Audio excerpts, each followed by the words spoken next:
as I am, in that since I wrote Are You Somebody, and it reached what it is the truth to say was a huge response. I have, in a sense, put myself out there, and the interviews I did back then, 10 or 11 years ago, are like one bookend in which I presented myself. And lots of people didn't like me, and lots of people did. But one way or another, it was company for me, who happens to be a childless, middle-aged woman. And now I'm actually dying, and I have metastatic cancer in 3 different parts of my body, and somehow or other it helps me to set up the other bookend and to say to those people who were interested in me and did care about me, well, this is how it is for me now, for what it's worth. For what it's worth. Well, if funerals are any indicator of what it's worth, hundreds of mourners attended her mass in Dublin. She once said, as she entered her 60s, that it was the next to last judgment period. I spoke to her in October of 2003 as she was making her way into that decade. Her second memoir, Almost There, had just been published, and she was splitting her time between Ireland and Brooklyn, New York, where she'd become involved with a lawyer she had met through a dating service. The writing was going well, but the relationship was rocky. This a trait of wanting to talk about yourself in public. It's not an Irish trait, is it? Yeah, actually, I can hardly think of anything that's less Irish, because the Irish, although very verbal, are very cute. And, you know, there's a saying at home, whatever you say nothing, which means don't let other people know your business, because the more other people know about you, the more power they have over you. But as you have pointed out, I never did write a book. I never did write a memoir or an autobiography. A small press wanted to bring out a few of the old opinion columns I wrote for the newspaper. Those were kind of public political things, not right. A bit personal. Right. And since I knew that nobody reads old opinion columns, or that any lunatic who was so unwise as to read my old opinion columns must be on my side anyway, when I sat down to write the introduction, I just let it all hang out. I mean, I literally thought, well, only a handful of people will ever read it. I never, for example, thought that the people I was writing about in it would read it. On the other hand, I needed the stimulus of publication to be bothered doing it at all. You know what I mean? I would never have done it just for therapy or anything. But you also written a novel, and in a novel you can hide, in a sense, in the characters that you create. In a memoir, as you say, it's all hanging out there. Did you find yourself editing yourself at all when you were writing? Not that first one, you see, because of my Fool's Paradise, that nobody'd ever see it. Or rather, I edited myself backwards, in the sense that when some little warning thing in me said, hey, don't say that, I said to myself, how the hell would it say it? Go on, nobody's ever going to know. And in the end, people did know.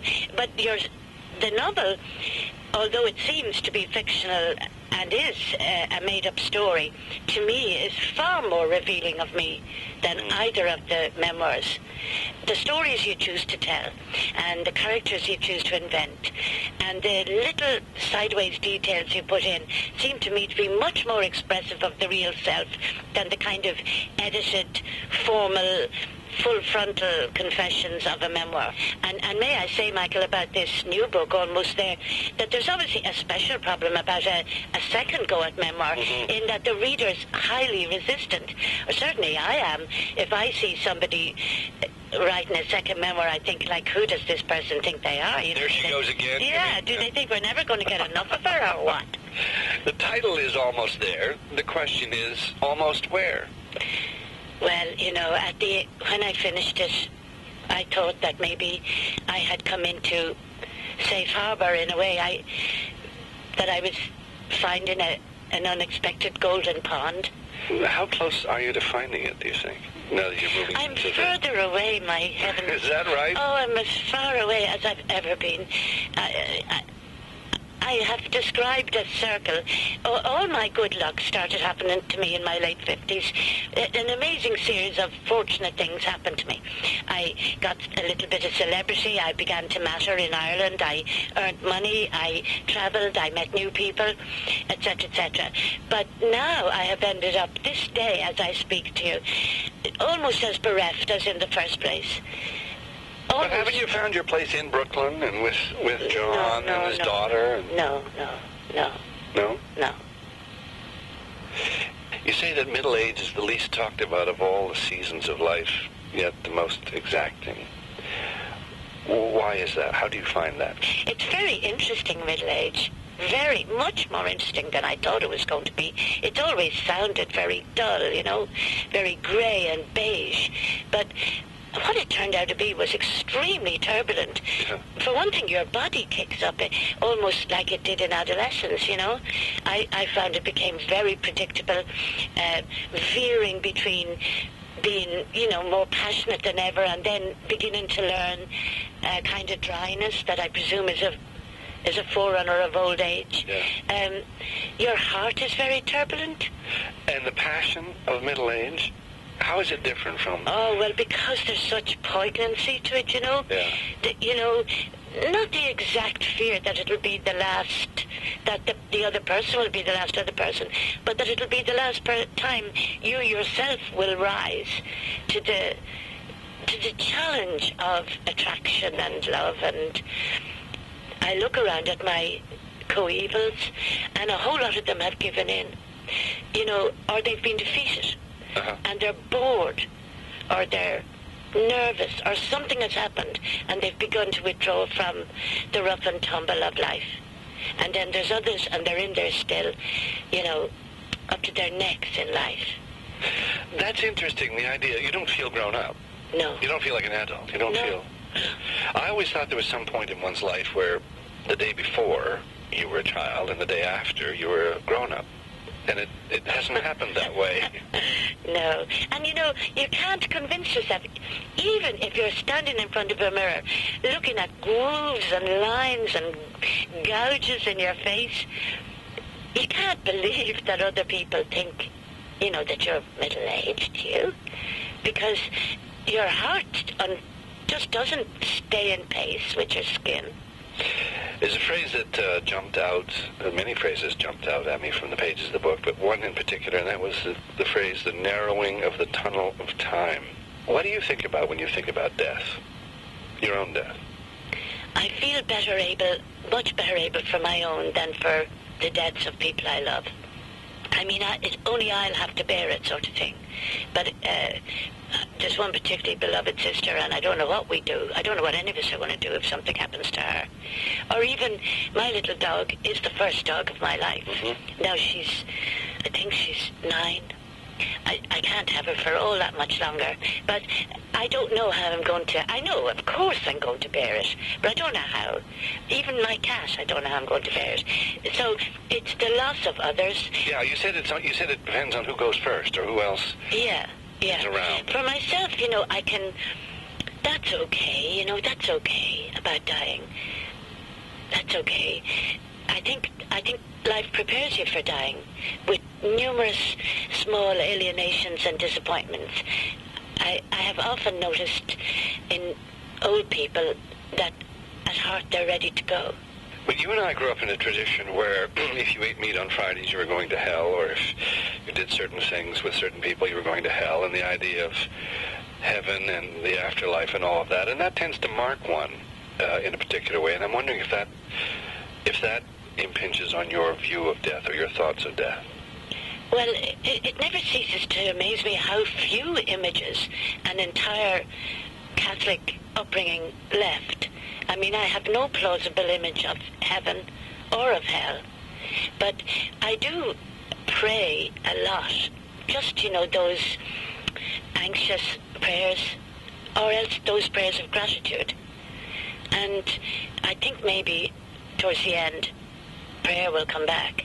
But I'm as near an atheist as a completely soaked in Catholicism person can be. Is that something but that's not a nagging thing? You've put that into its proper box and you put it behind It's so far beyond me, Michael, to know anything about all that. It is so unknowable. And humankind has come up with so many different suggestions about it that I can do nothing but rest in unknowing. The worst thing about middle age is that you've accumulated so many memories that they slightly cut you out from everyone else because you can never share them. Wow. Right. And that's the only reason I wish that I had a partner in life, is that somebody would know. You say that your loneliness, in one way, it's migrated deeper within you. In another, it's been purged of its darkness by becoming the property of the larger public. Now, you said earlier on that you certainly didn't write for therapy. But in a sense, it has been that, has it not? It has been therapeutic. Oh, yes, it has. It has. You see, the reader has been the partner I've never had. Everybody has a desire and a need to have their self attended to, for someone to know that they have been, to pay some attention to them. This is at the root of human suffering, is the notion that nobody knows or cares that they're there. Well, in the absence of anybody else, I published, like I asked somebody to listen, and they did. That was Nuala Phelan in a conversation recorded for the Sunday edition in 2003. After she gave her last interview to RTE, she wrote to a friend saying she was blown away by the responses she got and said they had helped her stick the fragments of her life back together. In classic O'Phelan style, just weeks before she would succumb to her illness, she was still mulling over her own beliefs and her place in the world. She died on May the 9th.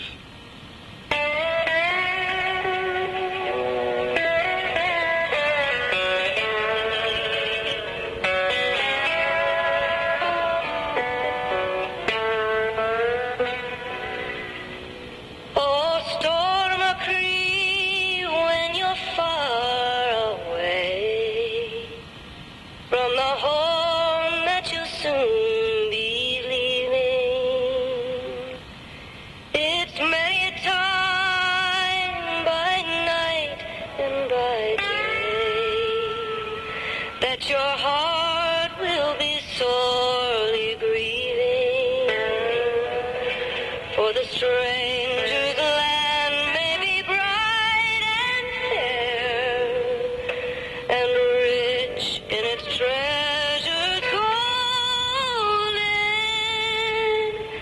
You'll pine, I know, for the long ago.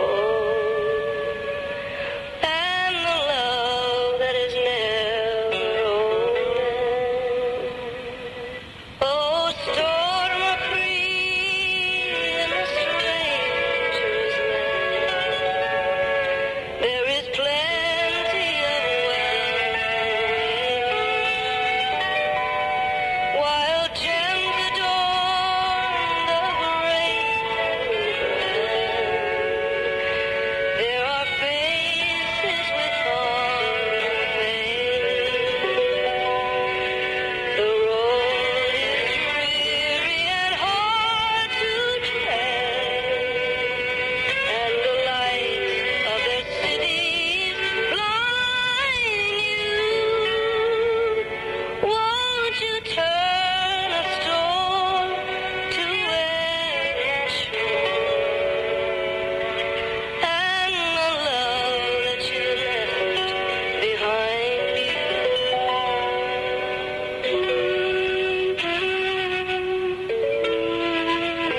Rate with an traditional Irish song, O Storm McCree. This is the Sunday edition across Canada on CBC Radio 1 and across North America on Sirius Satellite 137. My name is Michael Enright. Brett Granger's new book about the history of religious fundamentalism begins with a chapter entitled The F Word, in this case referring not to reproductive practices but rather religious ones. It is an early tip-off that this is a book that brings some levity to bear on the serious study of the many facets of American fundamentalism today. Intertwined is his own story of growing up in Northern Ontario as a member of a religious sect, the Plymouth Brethren. What emerges as one reads, In the World But Not of It, One Family's Militant Faith and a History of Fundamentalism in America, is a portrait of a branch of religious history that is rich and complex and funny and sometimes surprising. This is Brett Granger's first book. He holds a master's degree from the Harvard Divinity School, where he studied global fundamentalist movements, and he has explored the intersection of religion and politics for a variety of magazines, newspapers, and public radio. He has also been an editor at Sojourners, a magazine of religion, politics, and culture. And in 2006, he won a National Magazine Award for a profile of poverty in Muskoka, written for Toronto Life. And this morning, Brett Granger is in the studios of WBUR Radio in Boston. Good morning. Good morning.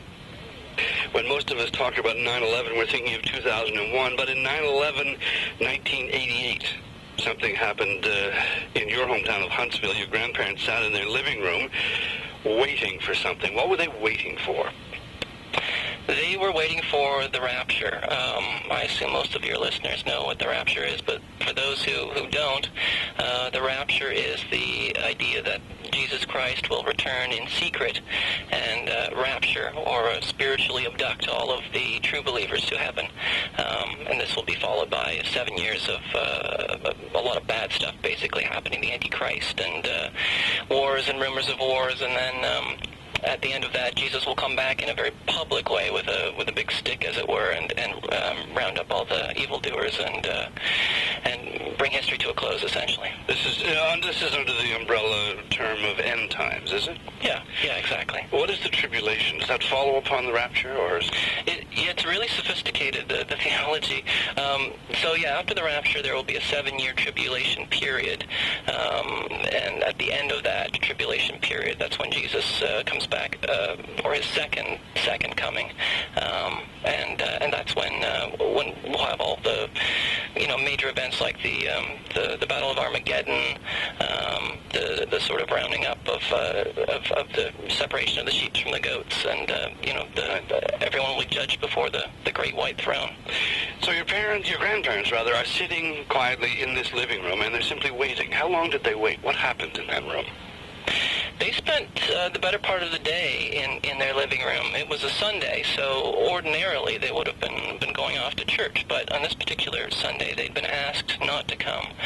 This was because my grandfather's prognostications had split the assembly somewhat, and so they spent the day at home waiting.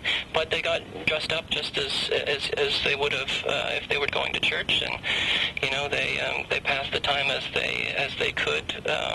My grandfather, I imagine, spent quite a bit of time reading scripture and consoling himself with the various prophecies that he'd been studying for so much of his life. In the days leading up to it, would they have gotten their affairs in order? What would they have done in preparatory to this event? Yeah, they spent a lot of time saying goodbye, as it were. My grandmother, especially, she called around and said goodbye to a lot of her friends.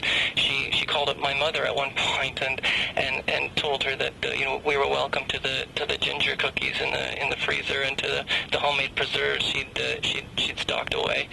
My mother was a bit upset when she heard this because it implied that perhaps we might not be joining them. Upstairs.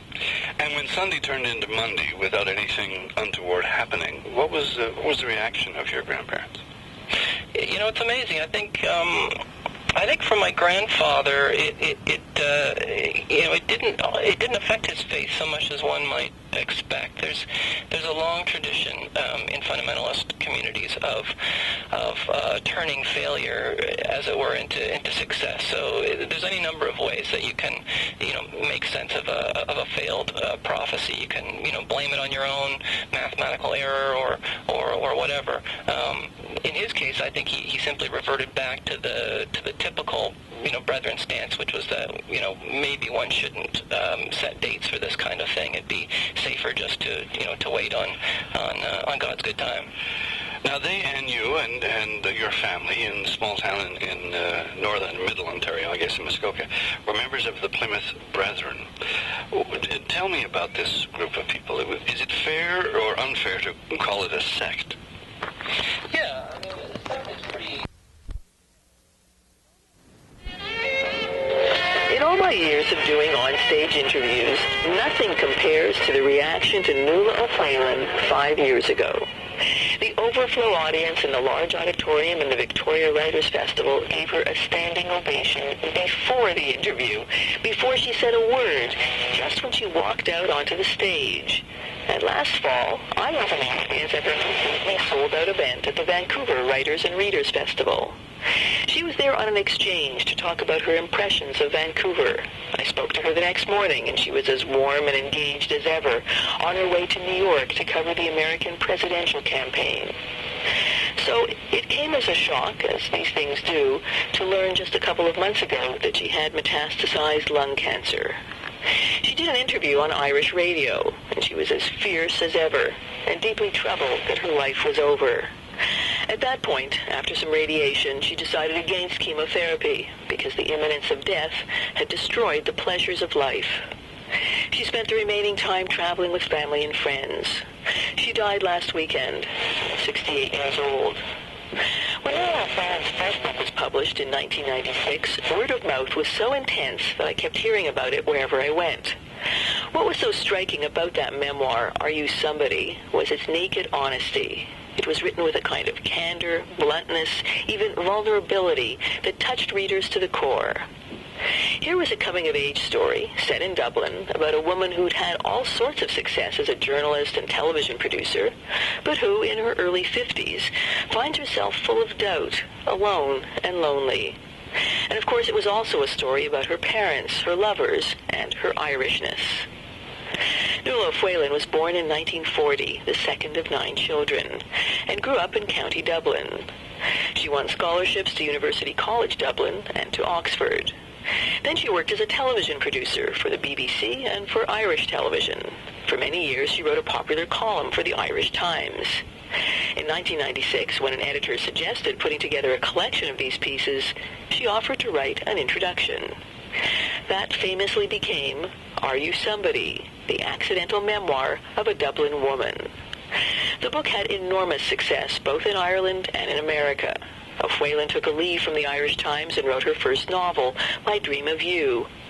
After that came another memoir called Almost There, the onward journey of a Dublin woman, and a biography, The Story of Chicago May.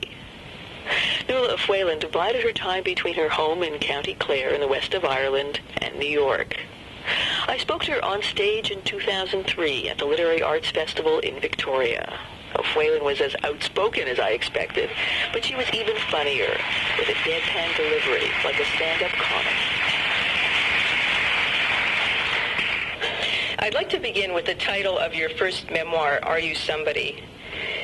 It's a provocative title and a provocative question. Can you talk about its particular resonance for you?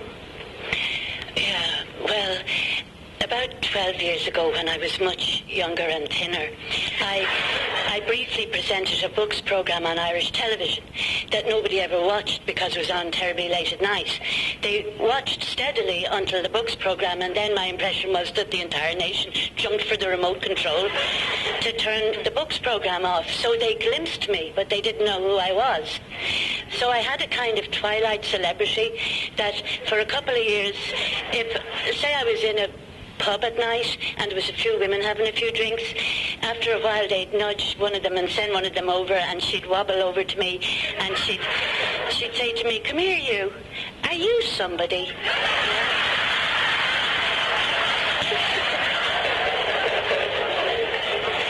So that's how it's pronounced. You talk about that name and what it means in your newer memoir, the one that just came out, Almost There. And one of the questions you put is, how do people come to believe they are of value? Yeah. And have can you look back at your life with self-approval? How does that relate to this idea of being somebody? Well, that's a very important question, particularly in ripe middle age, which is what I'm calling where I am at the moment. I think one of the tragic things is that if you haven't managed to love yourself early, it's extremely difficult to get to love yourself late. And indeed, I don't know what it takes, because you can practically see the people who haven't yet been able to be happy with themselves. And it's at this stage in life that you see them drop out, you see them give up the attempt, to enjoy life. And I have made my chances and taken them, but I still don't believe the praise, and I do believe the abuse. I was just saying that I don't believe in reading very bad reviews, because once you let the words into your head, they're there forever, and they're toxic, What good are they to you, But of course, occasionally, by accident, you read them. And about Are You Somebody, I was reading a general article about memoir in a Boston newspaper, and before I realized it, she had turned to the subject of poor me. And the sentence began, "This loathsome example of preening self-regard."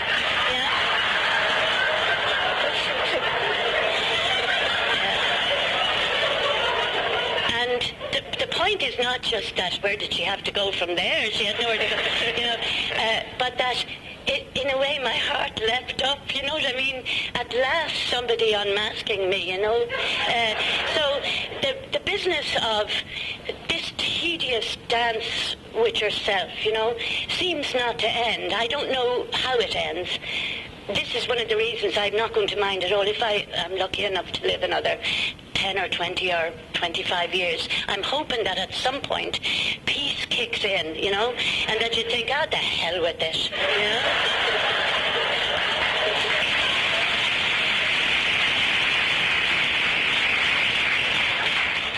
The title, Are You Somebody, reminds me a little bit of the Alice Munro collection, Who Do You Think You Are? Yeah. And that was a title that actually was changed for the U.S. edition.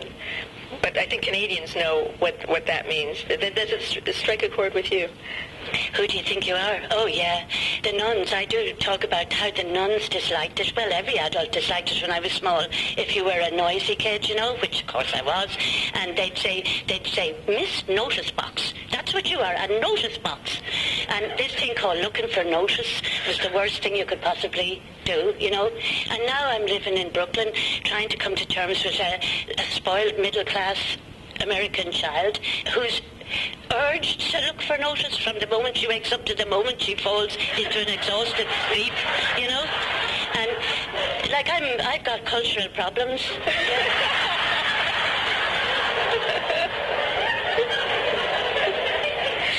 In the opening of your memoir, Are You Somebody, you write, I was typical, a nobody who came out of an unrecorded line of nobodies. And it seems it's a harsh view of yourself. I mean, you insist on it throughout your memoir. Why is that, this emphasis on being a nobody from a line of nobodies? Well, I don't know who anybody further back than the grandparents were, It does haunt me. It haunts me that the history of Ireland comes up against a blank wall at the famine. And before the famine, who knows what we were, We were Irish-speaking before the famine. The country was, on the whole. It was a different world. We weren't the kind of Catholics we became in fear after the famine. I don't know where my people came in out of to become labourers they were labourers on Parnell's estate on one side and labourers on the estate of whoever it was who wrote the Rose of Tralee. You know that song, A Pale Moon Was Rising Above the... How does it go? The pale moon was rising above the lake. The sun was declining beneath the blue sea. When I strayed with my love to the pure crystal fountain that stands in the beautiful vale of Tralee. Thank you.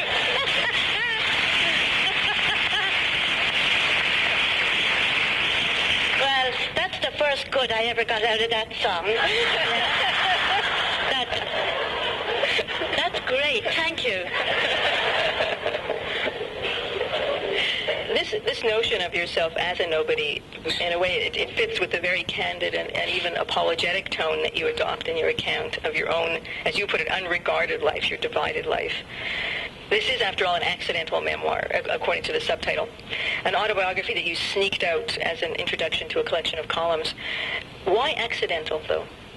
Well, many middle-aged women feel that they're nobodies, or not. They know they're not nobodies, but the world insists that they're nobodies. You don't find publishers going around shopping malls knocking on women of 55 shoulders and saying, "Excuse me, would you like to favour the world with your memoirs?" You know? And I was in exactly that position, you know. The one thing that was different for me was that thanks to North American feminism, you know, the blokes in Ireland picked up the amazing idea that they should occasionally give a few of the jobs to women.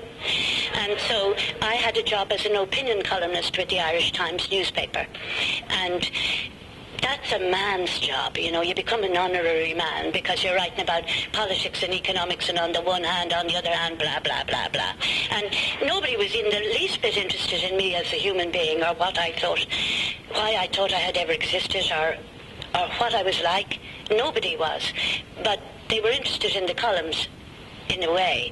And a very small publisher came to me on a Christmas week and asked could they collect some of the old opinion columns. And really, it was a terribly embarrassing proposition because he knew and I knew that nobody wanted them. Nobody was ever going to read them. But he wanted them because, of course, they already existed. So all he had to do was put a cover on them, and you didn't even need to proofread them, you know. And there would appear to be a book, you know.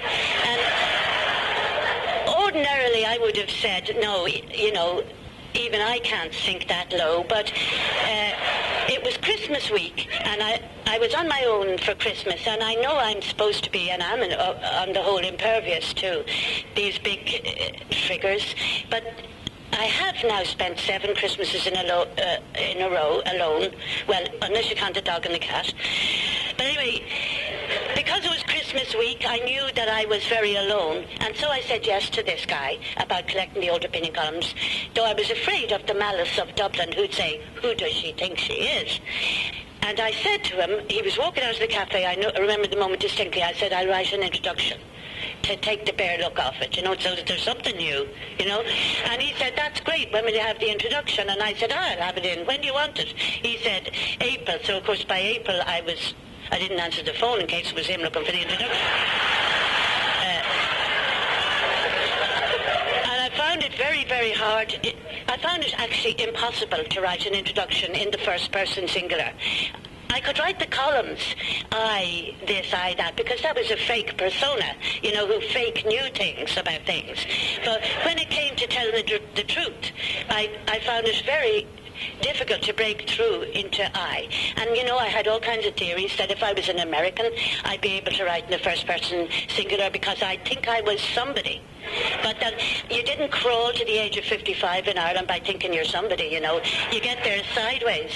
And you can't grasp the I. So I was stuck for ages and ages, and I knew that the introduction should be autobiographical because the truth, the simple truth is, opinion columns seem authoritative and so on. But where does the authority come from? It comes from absolutely nowhere, you know. The same opinions that nobody ever played a buying bit of notice to when you just had them become important because they're in the paper, you know. So I knew that the only reason I had those opinions was because of the life I'd lived, so that the introduction would have to be autobiographical to the opinion columns. So in the end anyway, sorry about this long answer, I went on a writing course. I joined a writing course. I paid a large sum of money. Well, I thought it was a large sum of money. And I did it 6 weeks on a Wednesday night to try and get started. And there was great people in the class, and it was a hilarious and interesting experience. But I still couldn't get started. But she used to give us homework, which I never did, you know. And about the 4th week, she had identified that no matter what homework she gave, the men in the group always wrote about sex. You know,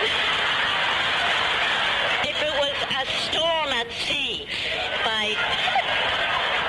by the second paragraph, somebody's blouse was being opened, you know. So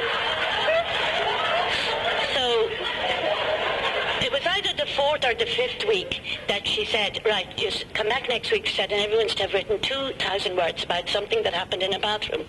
And she wagged her finger at the fellas. She said, not sex. So I was going home and I was laughing my leg off thinking, what are they going to do? You know, because there's so little you can describe what happens in a bathroom.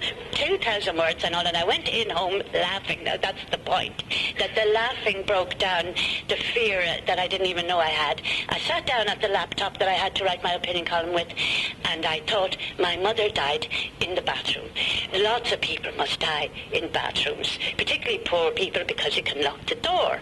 You can't lock any other doors. So I sat down and I wrote a bit about the end of my mother's life, which I've only ever seen once since, and then that was it. Sure, then I could write anything. I then wrote from the beginning of my story to there, and then the rest of it. And actually, you know, I don't believe in, is it Freud or someone who says that there are no accidents? When I look back on my story, it is one accident after another. And when anybody praises me for, you know, having driven towards making something of myself, and I don't see that at all. What I do see is the concatenation of events that I was lucky enough to be within. Because how many people get a chance to sneak an introduction out? Because, in fact, the image of the nobody that you insist on in your memoir is at odds with your public persona as a high-profile, successful writer, before that a television producer with the BBC, and then with... I was a terrible television producer. I used to wake up in the morning, and before I remembered my name, I'd start to cry. I was so panic-stricken. I hated my jobs. I was never any good at them. I'm telling the truth. I've never been able to do anything except string a few words together. Actually, there's a whole career in stringing a few words together, had I but known it. You know, the only thing I was good at in school was essays. And you know the way people say, oh, school, what's the point of sitting around writing the best day of my holidays, the story of a penny? Well, this is the point. Look at me. Yeah.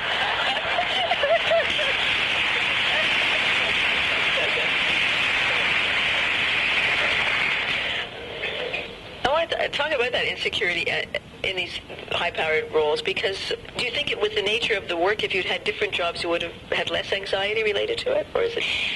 Well, I think regardless of what you were doing, partly was the time. I look now, I'm in airports now, and I see women click-clack with their briefcases and their laptops and their this, that, and the other, and you know they know how to do everything, you know? But whether it's me or the Irish or what, I never knew how to do anything. I even saw a review the other day, it was in Ireland, of course, sneering at me, because in this latest memoir, I'm talking about when I started living part of the time in New York 5 years ago, and how lost I was, that I didn't know how you order a pizza slice, and I didn't know how you find directory inquiries, and I didn't know how you did a lot of ordinary things, and they're sneering at me saying, how could she not know, you know, she's had all these jobs. Well, I didn't know. I don't know how to do things. And my poor mother, you know, what came against her more than the 13 pregnancies and the unfaithful husband and all was that she'd no skills, you know. Like if something broke in the house, it was despair for her. She was just useless at what's supposed to be a woman's stuff, and she'd no money to buy help, you know. And it's a great relief to me to see that now young women are trained in competence, because, like, the generations that didn't know how to do things, it really upset me. Yeah. Nuala O'Phelan, like most life stories, yours begins with a mother, and I want to talk a little about that. What are the exceptions?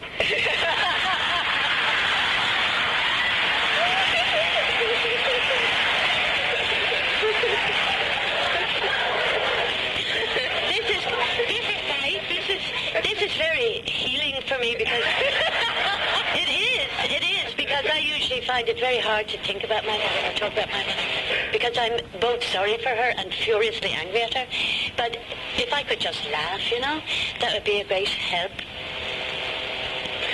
You describe your mother, I mean, her damaging influence seems to haunt you still, even in your new memoir, almost there, and you describe her as unsupportive and incapable of empathy or tenderness, emotionally unavailable to you and your siblings, and yet you also talk about how she and your father could be charming, you were proud of them.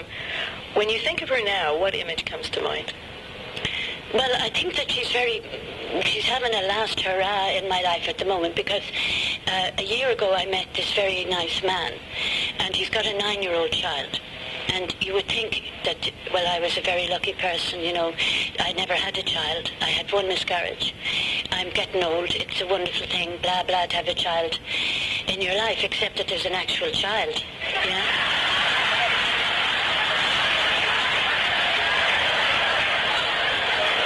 But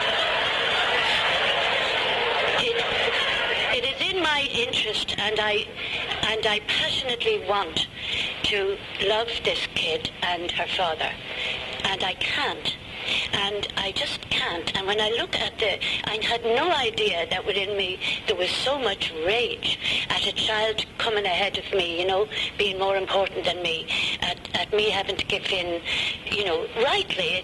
There's nothing unnatural about the situation, except to me it's unnatural. And I see that I had no idea that I internalized my mother's rage at being stuck in rural Ireland with 9 kids and a husband who hardly ever came home. My mother took to the drink, and there's nothing like looking at the back of your mother as she hurries out of the house to get to the pub, to get away from you, that decades later it kicks in that you can't love the child. You can't love children, you know. But I feel it in anger and sourness, and I don't know what to do about it. I mean, I started going to a shrink, but as far as I can see, it takes forever to go to a shrink. No one in Ireland goes to shrinks, you know. But I mean, I'm only in Ireland half the time. This half of the time I'm trying to go to a shrink. But it's too slow. Yeah? I haven't time. Yeah?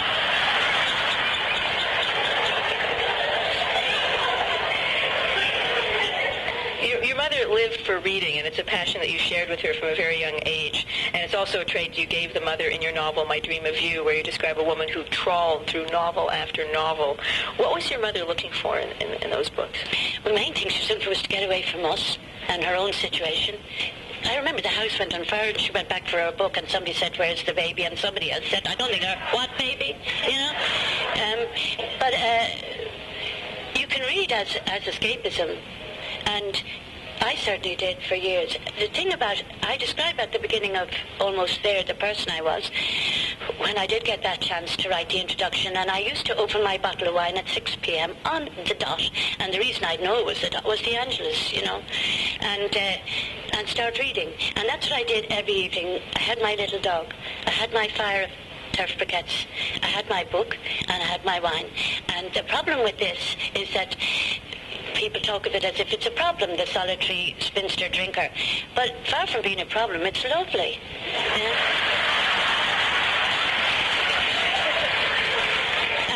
And you read very, very well. You know, if you make your life to be a reader, it's wonderful, and you can read more and more difficult books because you're training yourself into it, you know. And I found it terribly rewarding.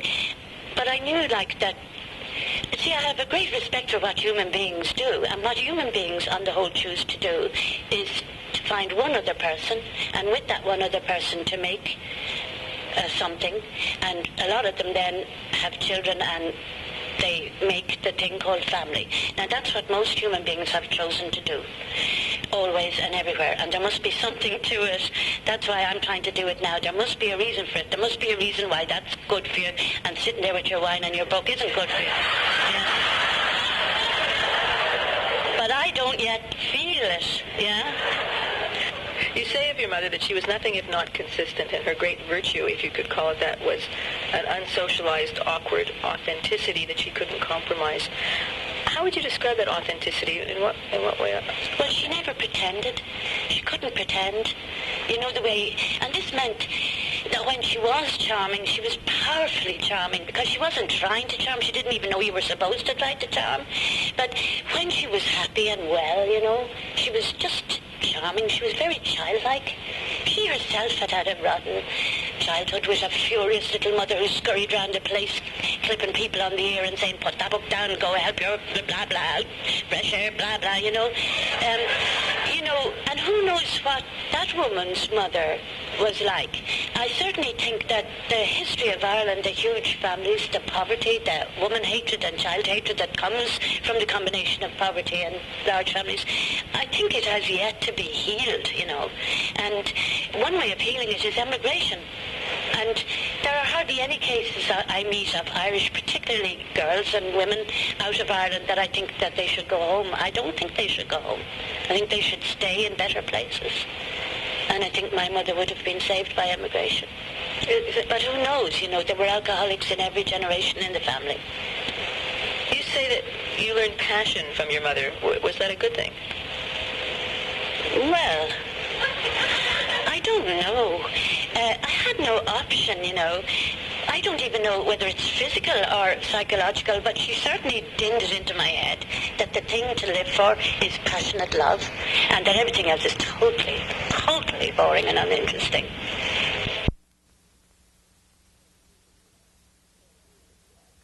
Ruined themselves for a passionate love, you know, who let the whole scorched earth as long as they could be with the man they had chosen. And in real life, in history, Marianne Talbot, in that novel... That's a story within the story. In real life, she ruined herself and ended up in a lunatic asylum with her child taken from her because she had an affair. And Kathleen, the heroine, was supposed to meet this married man and agree to the deal by which she would wait for him and he would occasionally come to see her. And their affair would be perfect, but she could have no control over it. You know, she could only wait. And I set out to write that book. And as I wrote it, Kathleen became healthier than I am, not to mention my mother. And when it got to the point where she's supposed to say yes to this deal, by God, she stood up and said no, you know. And I've never understood it, except that I was getting healthier, of course. But also, of course, I realised something about writing a novel, that so much more happens on the page that happens in real life, that your characters are younger and more vigorous than you are. Because in real life, you hang around and it's another day when you got nothing done, you know, and you went and looked around the shops, but you didn't buy anything. Well, you can't put in a novel, page 60, didn't do anything, page 60. Yeah.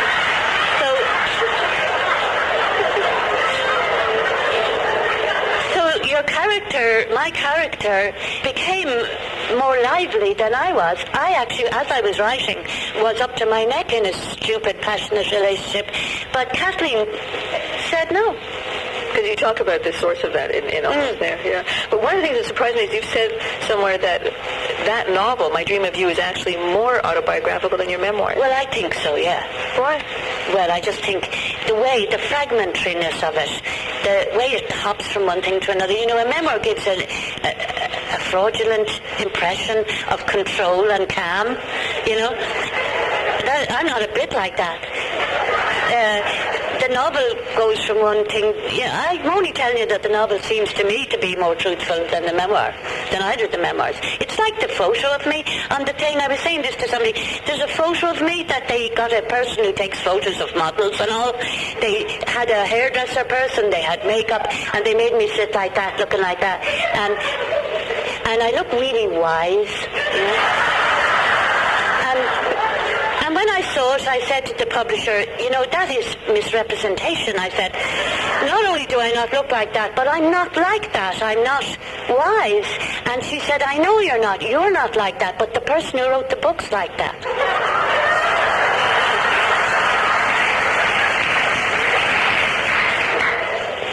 Nuala O'Whalan, in a conversation we had at the Literary Arts Festival in Victoria in May 2003.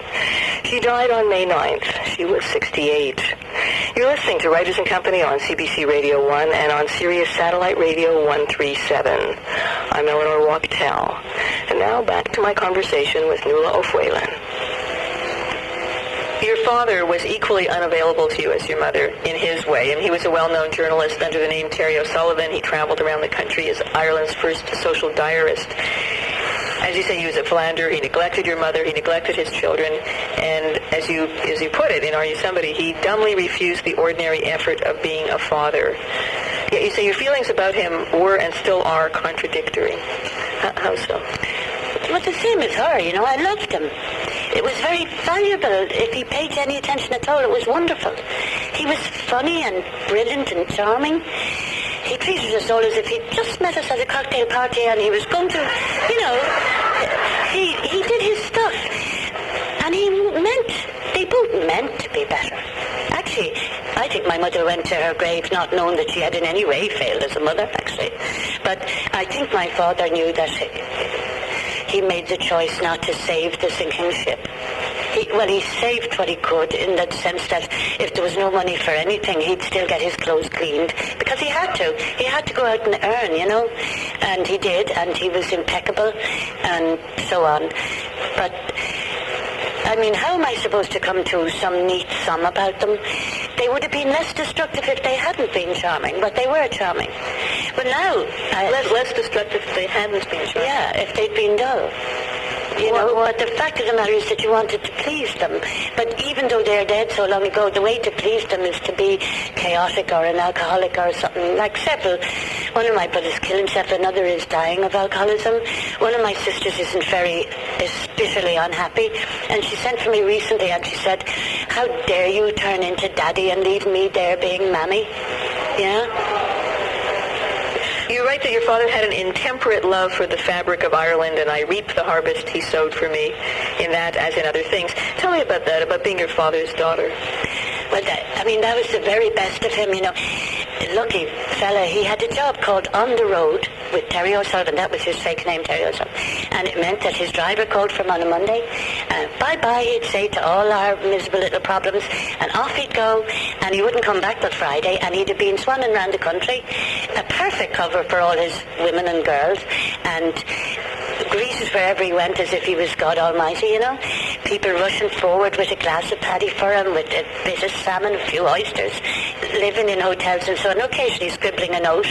And he loved Ireland. No wonder he loved Ireland. Yeah. But he did. He knew all about it. He'd know that bend of the road was where the old road had been before they straightened it. Or he'd know that in this pub there was a cash register that had been brought back from Valparaiso. Or he'd know that here there was an old man who could recite the lays of ancient Rome. He knew every little detail. And the best thing was to be with them, you know, to be shown this and taught this, you know. But like there was too many of us, you know, he'd make a sporadic effort for each of us. And once, this was amazing to me, my mother and father never talked to us about it in serious, like religion or politics or anything like that, but I was in the back of the car with my father when we were going north of the border, and this was back in the 50s or 60s, before the north blew up, and his head was turned away from me, and we were doing nothing, only waiting at the border post to be waved through onto British territory, and I saw that he was crying, just because Ireland was divided. And he never said a word about it, and I never did.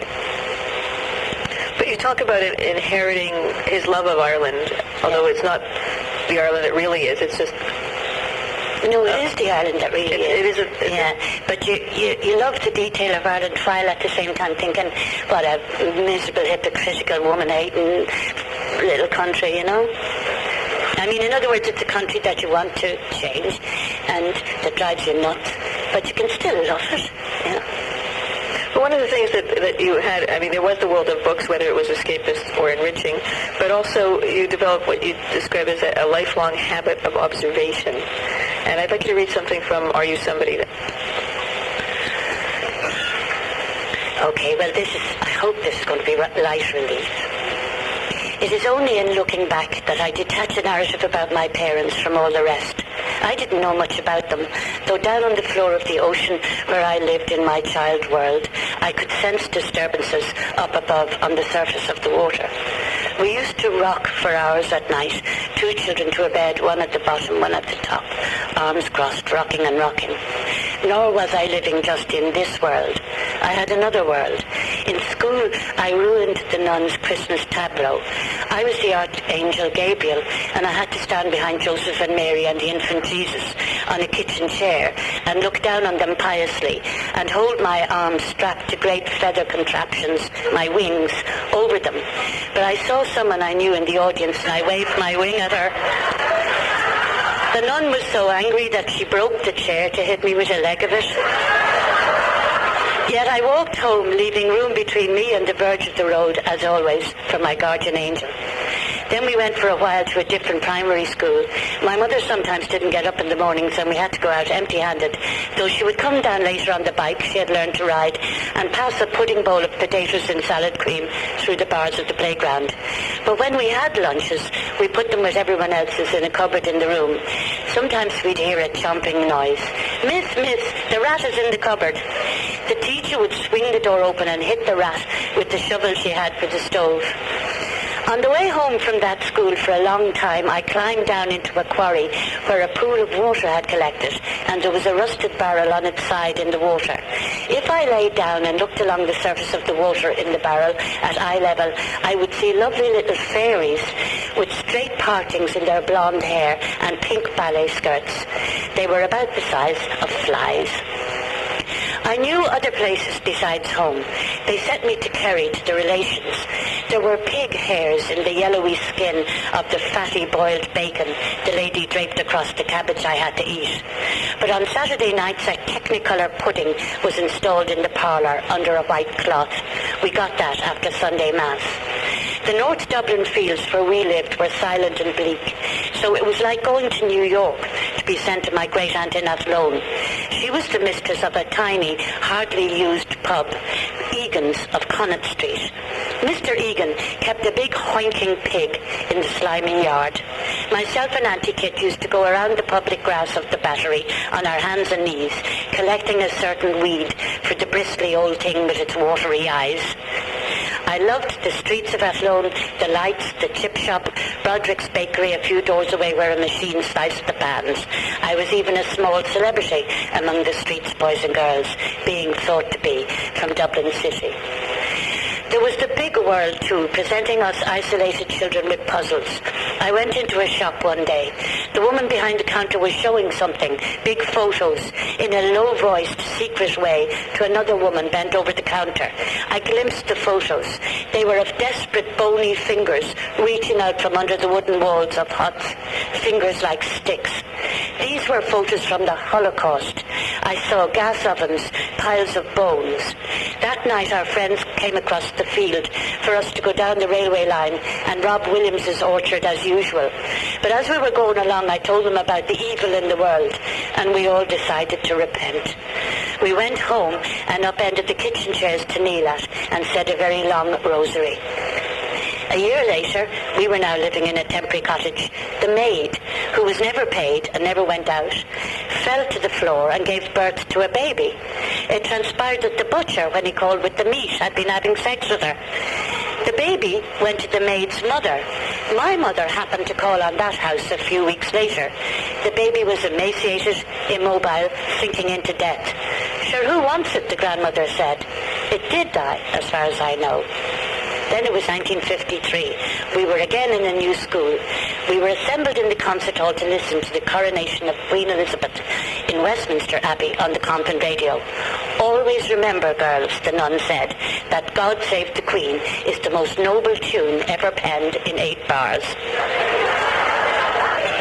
That was one particular order of nuns who were ferocious snobs, you know, trying to turn us into little English lovers. Nuala Whalen, reading from her memoir, Are You Somebody? Later in that passage, you say, when I walked around Dublin as a child, I knew nothing except what I noted with my own eyes, like a spy behind enemy lines. And this was an Ireland in which things were kept hidden and not spoken about. And in your latest memoir, you say the lid was kept on Ireland no matter what. What was the effect on you of that conservatism, that atmosphere of restraint? And how do you think you were shaped by that? Well, I haven't had no links with ordinary conventional life because it was such a lie, it turned out. But in any case, I didn't. My parents, such as they were Bohemians. And Bohemians are dreadful parents unless they're very, very rich. And even if they're very rich, they're dreadful parents, I think. We didn't know about civic life and family life, really. And that has shaped my life. It's shaping it now. But I don't know. The thing about Ireland, I didn't realise, you know, till I wrote this introduction, the accidental memoir, that no Irish woman had ever written a candid memoir. That in fact the number of Irish women who'd even written uncandid memoirs could be there isn't 5. In song and in fiction and in lyric poetry, Irish women had been saying things. But that's quite different from just saying them, you know, because this kind of writing that I write that means so much to readers isn't literary. It doesn't fit the way reviewers review and literary editors want. It doesn't need analysis of its metaphors and structures. It's only talking, you know. And I didn't realise how unusual it was for an Irish woman to admit that her family was full of pain and that things hadn't worked out, or even, I mean, it was something to be there at the end of the 20th century when lots of other stuff was stirring in Irish life too. I think one of the reviewers talked about how you were that rare thing, an Irish woman who was man enough to write this kind of a memoir. The very loneliness of my life, the very fact that I had nothing, that I had no lover, I had no child, I was on distant enough terms with my siblings, I had no plans, I had no hope, I didn't belong to the world. That kicked in for me because the fact that I had nothing made me think, well, I've nothing to lose. So when I would think about something and think, well, you know, it's rather unwise to say that, I think, sure, who cares? And since nobody's ever going to read the introduction to old opinion columns anyway, and in it'd go, you know. And I even forgot that the people I was writing about really exist and that they might read it. I never thought anybody would read it. Nuala Whalen, I want to talk for a moment about My Dream of You, your novel, because it's an ambitious book. It's a tale of passion, a vivid sense of place, and also some serious issues, because as you were alluding to earlier, your heroine, Kathleen, returns to Ireland after years away, and she gets caught up in this true story from the past, the divorce scandal from the time of the Great Potato Famine in the 1840s. There's this remarkable line where she says, when the famine came, that's where they were living in, and she's referring to these holes that she sees in the landscape, and she says, I cannot forget it, I thought, yet I have no memory of it. Is that how you feel about the potato? I mean, is the famine a very itself anomalous thing in Irish life. Nobody does write about it, and there aren't any songs about it. There's never been a film about it. There's no plays about it. Well, there's one, I think. But it's not a part of the ordinary consciousness of Ireland. It's like, and it's not because people are afraid of it or moved by it. They're bored by it. They just don't want to have anything to do with it. I remember when I began that novel, I showed it to an Irish writer called Colin Tobin, who was very kind to me, and he gave it back looking miserable. He said, couldn't you leave the famine out? Yeah. And that's the way it is, you know. It's only beginning to creep in as something that we might look at. I believe myself that the Irish suffered a huge collective trauma, because the fact of the matter is, the worst thing almost about the hideous tragedy of those years of the blight was that there was a law brought in that what the landlords and the British liked about it was it meant that if you died or emigrated that they got the land back, and they wanted the land back. There was too many landless peasants living on it. And therefore they brought in a law that if your neighbours were evicted, and there they were outside your door, howling with grief and with nowhere to go, in the cold and the wet, if you let them in, then you'd be evicted too. And this means that the survivors of the famine did stuff like that, you know. Now, nobody bothers ever thinking about it. We never did it at school. But to me now, I don't see how a nation picks itself up after a thing like that. And around where I live in West Clare, there's the marks of the famine. You're looking at a field and there's a lump in the corner, and that's going to be some class of a mass grave, you know. There's a single headstone in a field where someone in America sent back the memory. There's the workhouses still there. You can smell the anguish. Like a population to have in 3.5 years. I think it's a big thing, but I'm glad my attempt to talk about it is over. Oh, really? Yeah. Because in the novel, Kathleen wonders, as you were saying, whether something that had happened more than 100 years ago that was almost forgotten could have been so terrible that it knocked all the happiness out of people. Well, I certainly don't think Ireland's a happy place. It's got its great virtues. For example, it's true, the cliche is true that the Irish talk very well. They do, and it bores the hell out of me being in New York, where they don't seem to know anything about talking, you know. They're brilliant brilliant, or some of them are brilliant at one-liners, but the ordinary person in the street thinks there's something wrong with you if you put too much energy into talking. They don't know why you're shaping it and presenting it and having punchlines and all. They think you're nuts, you know? And I go home, and the thing I most love, apart from I love the rain, I love the batch loaf, I love the newspapers, but above all... What was the second one? The batch loaf. It's a kind of bread, no? Rasher sandwiches made with batch loaf. If there's any Irish people here, to bring tears to their eyes. But anyway, but it's the way people talk that I miss terribly. But that talk is a cover for profound, furtive self-doubt and self-dislike. You can see that talking is the property of the people of no property. No one can take how you talk away from you. But underneath that, there's nothing. And you trace it back to the famine? Well, I don't know. I trace it back to the colonial experience. Don't ask me. All I know is I've had to live with it. Nuala Whalen, you've written a new memoir, Almost There, and it's subtitled The Ongoing Journey of a Dublin Woman, Nothing Accidental About It.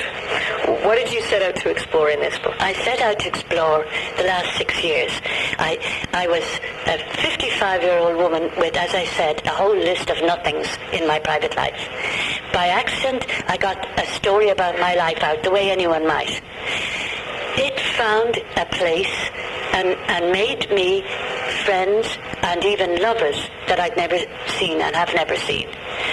That's a very strange thing to happen when you're 57, 58. Then the next thing was, in America, you know, if you have a success, you're meant to build on it. You know, if you do Superman 1, you got to do Superman 2. So in America, they'd say, where's your next book? And I'd start a laborious explanation, but it wasn't a book, it was only an introduction, blah, blah, blah. And they'd just say, where's your next book? So that's when I came to America and started to write the novel. And I did manage to write a novel. So I ended up in my early 60s that I had no money, and now I had some. I asked the family to celebrate my 60th birthday by having dinner with me in Italy, I said. Big gesture like the daddy. And some of the elder ones came to Italy, and that was a rapprochement with my brothers and sisters. So that was back. Then a year ago, I met this fella. So everything that I didn't have, I got in middle life. And that seemed to me a story worth telling, because it just is worth telling. Not just because I'm a crazed exhibitionist, but because every element of it is worth brooding on by anybody, you know? Anybody, about the difference between having and not having these allegedly good things of life, where they come from and what they do to you. And that was the story I was trying to tell. You divide your life half the time in Ireland now, half in New York. Where do you feel that home is? Ireland. But I have no chance of the family life in Ireland that I have a chance of in America. If only because, of course, in Ireland now, I'm incredibly damaged goods, not only because I am, but because I've described it. Yeah?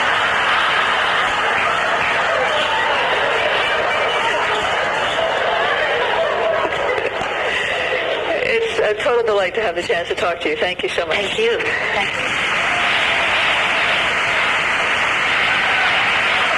Nuala Whalen on stage at the Literary Arts Festival in Victoria in May 2003. She died on May 9th. She was 68.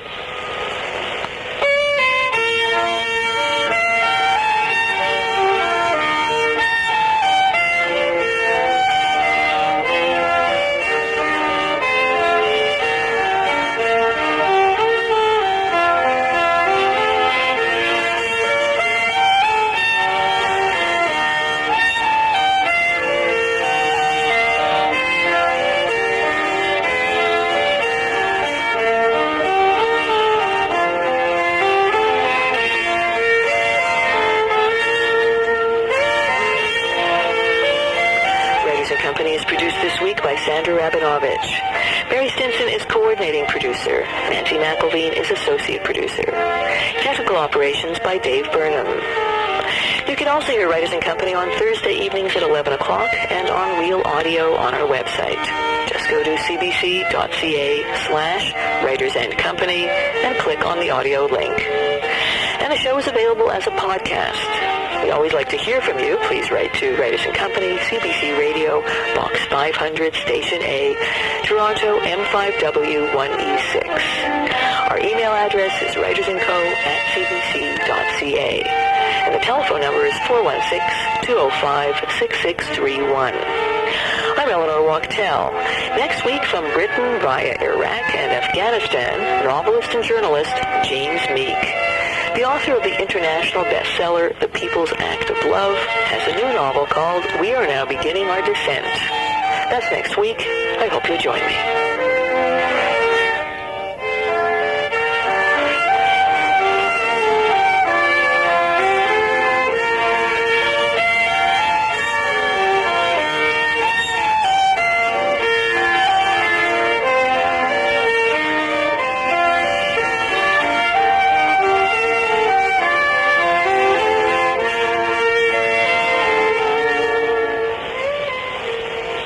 CBC Radio 1, 99.1 FM in Toronto. Break new sound with CBC Radio 3 podcasts. A half dozen podcasts packed with 100% Canadian music, handpicked by the friendly Radio 3 team. The track of the day, the Radio 3 Superfeed, video, comedy, and screwed up stories with R3 TV. These are your CBC Radio 3 podcasts. Breaking new sound. Go to cbc.ca/radio. Coming up on Cross Country Checkup, the disasters in Burma and China. The disasters that struck Asia recently were on a scale unknown in Canada. China's earthquake killed an estimated 50,000 people, and in Burma, 1.5 million face grave danger from disease and dehydration. What's your response to these tragedies? Cross Country Checkup after the news.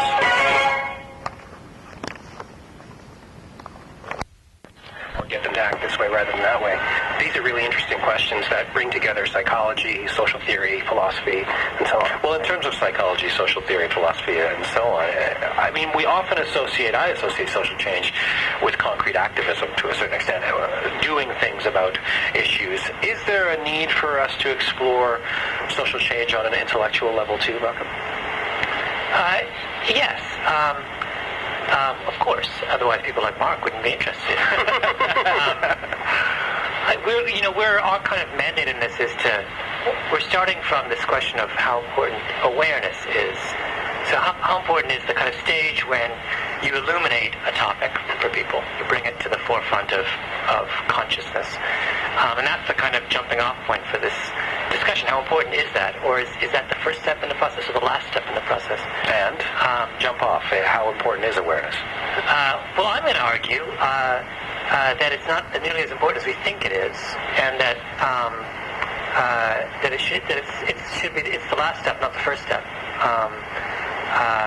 I suspect, I don't know what Mark. So you mean the social change happens and then we need to create the awareness? Well, I think, we've just we've fallen in love with this notion that all you have to do to create any kind of change in any kind of arena is to inform the public of the seriousness of your cause.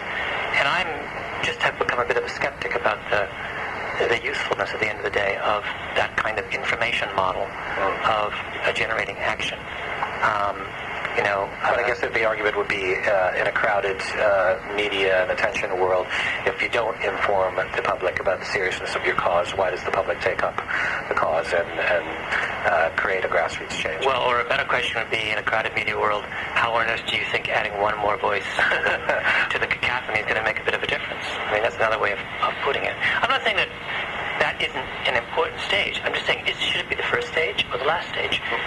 And is education about a topic in and of itself something that's going to make an enormous amount of difference? And I am skeptical that education in and of itself is all that worthwhile. It's an interesting position. It does fly in the face of a somewhat activist orthodoxy, which would be it's about consciousness. That's what that's the beginning. Mark, is it a position you would contest?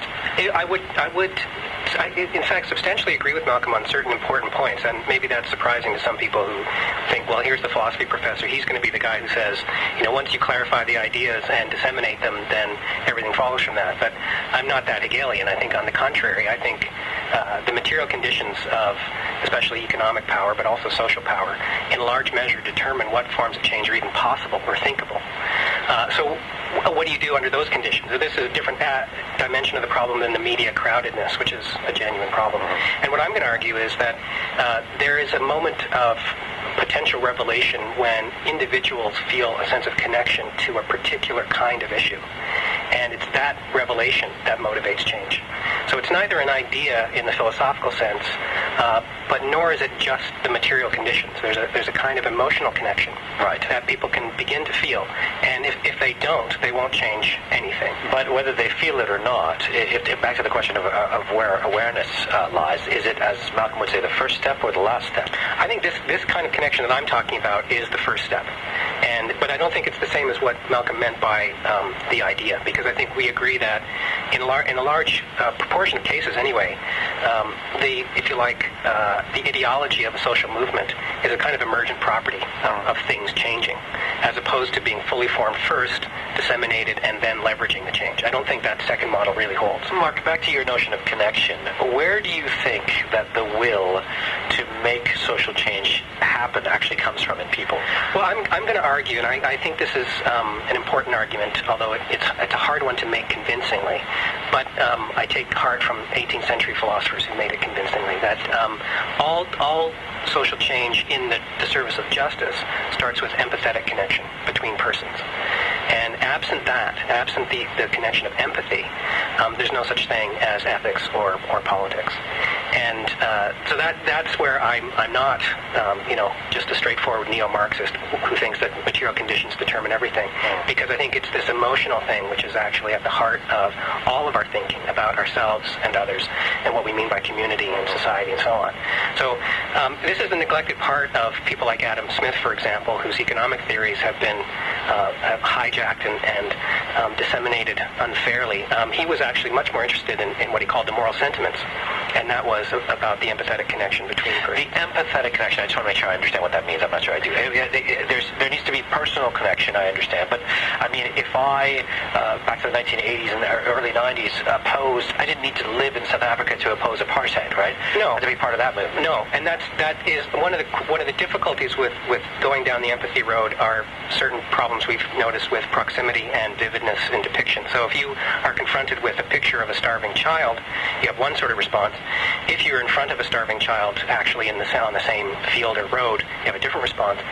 But what is true across those variances, and they're very important, but what is true is that unless you see the other as someone who is relevantly like yourself, unless you can see the other as of concern to you as someone that you might be in some sense of your ethical imagination, then there won't be any kind of active response.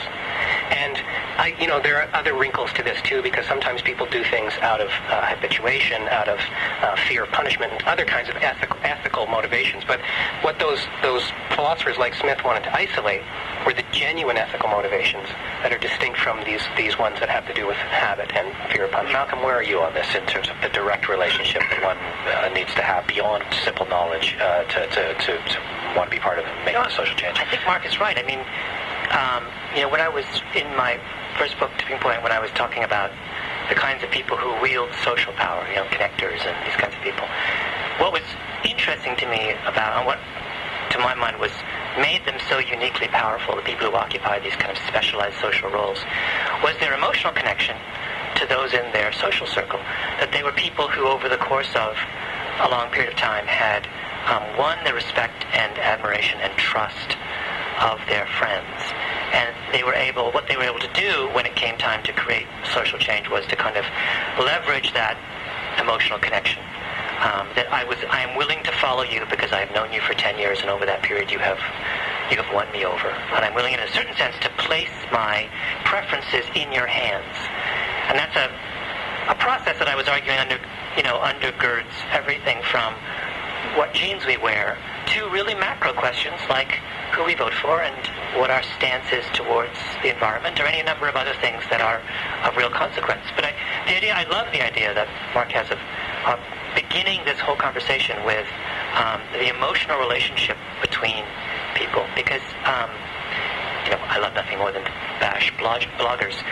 This is what bloggers don't understand, in a certain sense, is that by virtue of writing a blog, I do not have an emotional relationship with my readers. Right? Where's the emotion there? Emotion is the one thing that cannot be, I think, easily transmitted on the internet.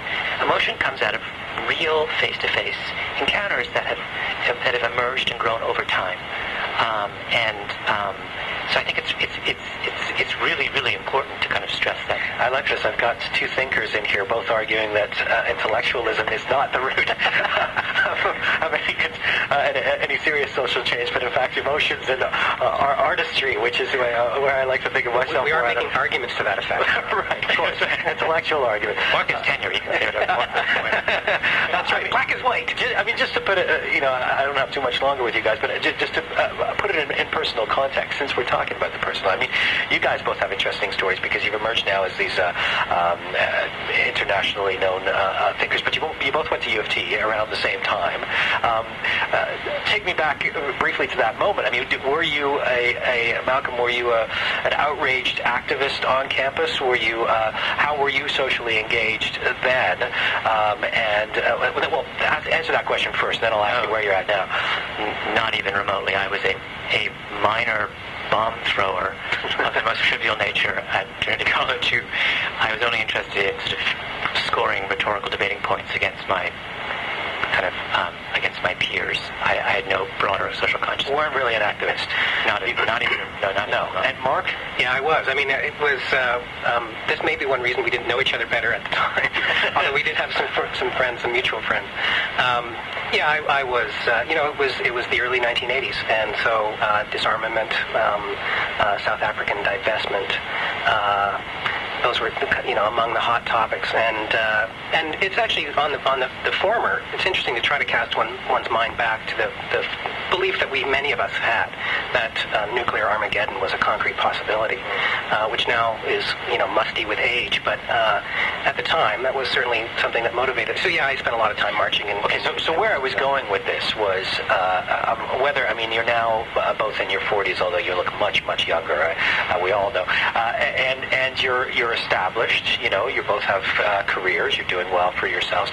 I mean, this old adage plays out in all kinds of ways, that people are expected to sell out as they get older and lose their activism and their ethics. But I mean, do you think there's something to that with age and with where one is at in life, and as one becomes more established and more perhaps rigid in their ideas, that affects our desire and in fact our action in and around social change, Malcolm? It hasn't changed to you, apparently, because you never were somebody who's...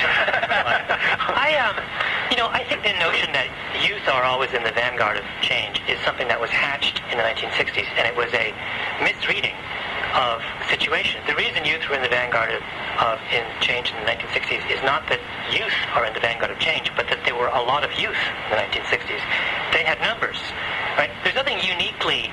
I think there's nothing uniquely specialized about being 25 that allows you to have my father is idealism? My father is in his 70s and is more of an activist today and more, motivated towards these kinds of issues than I think he was when he was 25. I mean, he has wisdom and he has time and he has all kinds of things he didn't have when he was 25. I mean, I think we need to get away from this, because the kinds of things that young people do in the name of social change are also, I don't mean to be too nasty, but a lot of it is pretty useless. I don't think there's any great utility to marching down a street with signs and making lots of noise. And that tends to be what 18-year-olds do when they think of social change. I think that that's a romantic fantasy that we're better off without. And let's start being a lot more pragmatic about how we attack some of these problems. Some could argue that led to the revolution in Iran or other places, though. I mean, it's those very marches that are the seeds of change. In Iran. We're talking about Canada here. Mark? Well, I want to go on record as still being pro-demo, but not that I've marched in one lately. But I think I like this idea of breaking the connection because there's a logic, there's a narrative which people allow themselves. and that is, well, now that I've got children or a house or a car or all of those, I can stop thinking about my social responsibilities because my personal responsibilities are the beginning and end of all of my responsibilities. And I think this just doesn't demand nearly enough of ourselves. And, I mean, speaking for myself, I feel more radicalized all the time because, democratic processes are crumbling and going feral before our eyes. So I'm much less optimistic, but also much angrier now than I was when I was... You do have a gig as a philosopher, mind you. Most people, the argument would be, I can't spend the time in the coffee shop with my cigarette and coffee arguing about how to change the world because I got a job, and I got to get to the job. I know. I've heard that argument, as you can imagine, many times. There are lots of ways to change the world, and I think part of our discussion today has been about that. Yeah, you're right. I have the great good fortune to teach the smartest students in the country and to learn from them on a daily basis, and to have conversation about them as they go off into their lives, and to pursue these questions, as far as I can take them with my own brain. And that's certainly not something that everybody gets to do. But that only enhances my sense of responsibility rather than contrary. And I don't see, this is a larger debate that we could have here, but this notion that there's the academic and then there's the so-called real world is another crazy narrative which we need to break up and get away from, because there's just one world. We all live in it. We all have to figure out how to make it better if we can. Let me end with this, with something that we brought up earlier, which is, Malcolm, you were talking about the crowded media landscape, the blogosphere, the various causes that are out there, the various places we could put our time, money, our attention. There are so many areas of social change, one could argue, competing for our attention, personal issues, problems in our communities, big international ones. Some people argue that they get paralyzed by the thought of, on a macro level, how much there is to do, where they could put their time, and that sometimes seems to be a prescription for quiescence. I give up. I'm going back to watching the hockey game. What do you think of this notion in and around social change, Malcolm? What do I think of that notion? Well, I suppose, a lot of what I've been saying over the last half an hour has been that as I think about these issues more, I am more and more convinced that working formally within the system is greatly underrated, and that's where we need to put our attention. And one of the things the system does for us is it makes priorities. It tells us what is the most important thing on the agenda, and it helps to direct our energies and focus our attention. That's why we have a political system, and that's the difference between the mob and the political system, hopefully.